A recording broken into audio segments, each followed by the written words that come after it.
So, whenever we say that events A and B are independent, we're saying that their probabilities don't affect each other.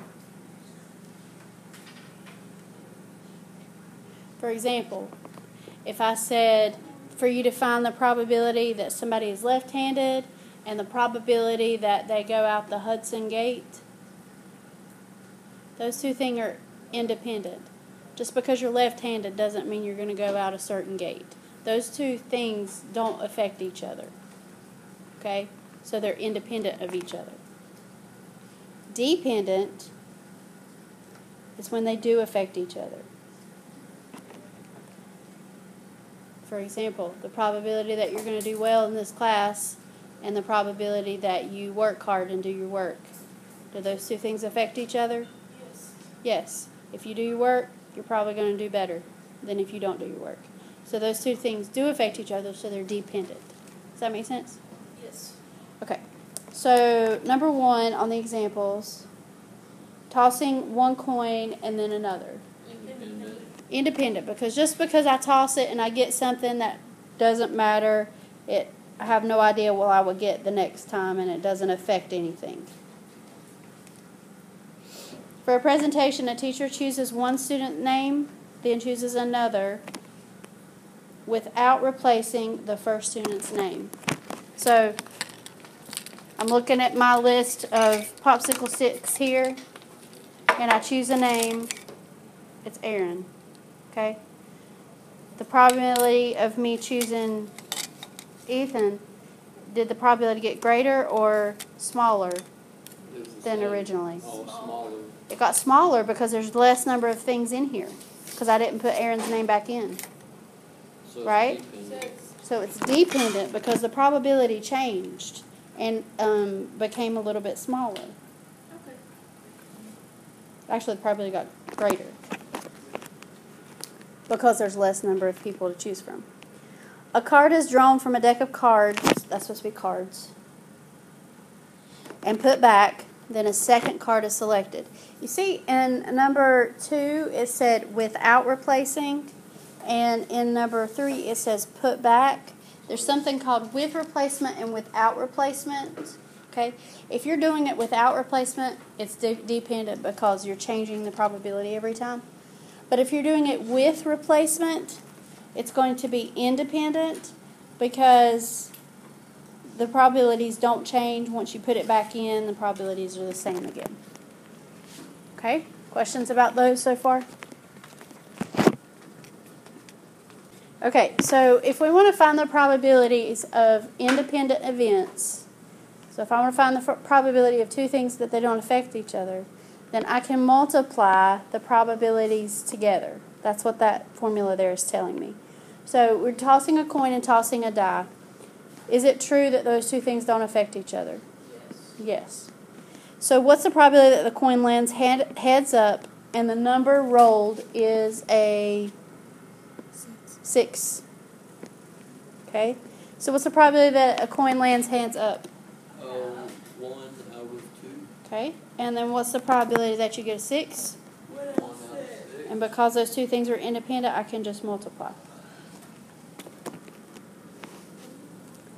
Number 2, suppose you toss a coin 4 times. What's the probability of getting tails 4 times?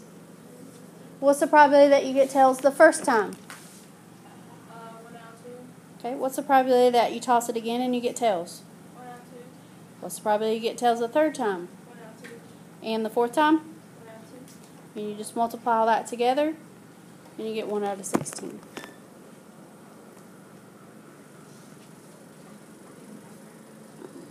Alright, when the events are dependent, you're still going to multiply, but you have to think about how the probability changes as you do it. This is saying the probability of B given A. That means something occurred, like I got a name out of a popsicle stick and I set it to the side, and then my probability changed. So you're still going to be multiplying, but you have to think about those probabilities a little bit differently. So a bag has 3 markers, 3 blue markers, and 2 yellow markers. You randomly choose one marker and then replace it. Does it say replace it? What? It says don't replace it. I'm sorry, this copy's not great. Then you choose a second marker, find each of the probabilities. So what is the probability that when I choose the first time that I get a green marker? 1 out of 10. 3 out of 6. 3 out of, Three out of how many eight. 3 out of total? 8. 8. 3 out of 8 is the probability of a green. Okay, because I'm not replacing it. My green marker is now sitting over here to the side. How many are in my box now? 7. 7 in my box now, so I got to change that probability to a 7 on the bottom. And how many yellow are in my box? 2. So I'm just going to multiply that together. It is 6 over 56, or you could reduce it to 3 over 28. So you still multiply. You still multiply. You just have to think about that second probability a little differently. Okay, so probability of 2 yellow, or both yellow. 1 So, out of how many yellow do we have to choose from? 2. 2, so 2 out of 8. Now, I'm setting that yellow to the side, so I only have 7 in my box now. How many are yellow, since I'm setting that 1 to the side, that are in my box? 1. Only 1. So sometimes the top changes, and sometimes it's just the bottom. It just depends. This is 2 over 56, which reduces to 1 over. If you take 28. 2 out of the box, Okay, the last one, or C, says the probability of green and then blue. So what's the probability that I choose a green marker? Good afternoon. If you plan on Okay, so green would be 3 out of 8. Blue would be 3 out of 7. 3 out of 7, because that changes on the bottom, so that's 9 over 56. Okay, let's look at it. 3 cards are selected at random, so you're choosing 3 cards this time. So there's going to be 3 things multiplied. What's the probability that all 3 cards are diamonds if they're drawn without replacement? So what's the probability that the first one is going to be a diamond? 3 out of 52. 4 out of 50. You always, instead of thinking about how many you want, think about how many there are. There's 4 out of 52. Okay, I'm setting that diamond to the side, so now I only have 3 left to choose from, and that means I only have 51 in the deck. And then I set another one to the side, and now I only have 2 and 50 in the deck, and you'd multiply all that together. And I trust that you can do that, just so we can go on and get number 3 real quick.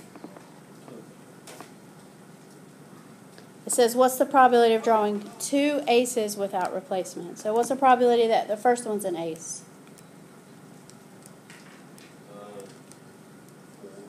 Yeah, there's still 4, so 4 out of 52. What's this probability? The next one's an ace. So the probability is 3 over 51. Now, when you multiply these together, back to number 2 real quick. There's not 4 diamonds in a deck. There are 13 diamonds, and then 12, and then 11. I trusted you guys. I wasn't paying attention to what I was writing. When you multiply all that together, you get 11 over 850. 850. Yes. You have to reduce it, and then that's what you get. For the last one, when you multiply that, you get 1 over 221.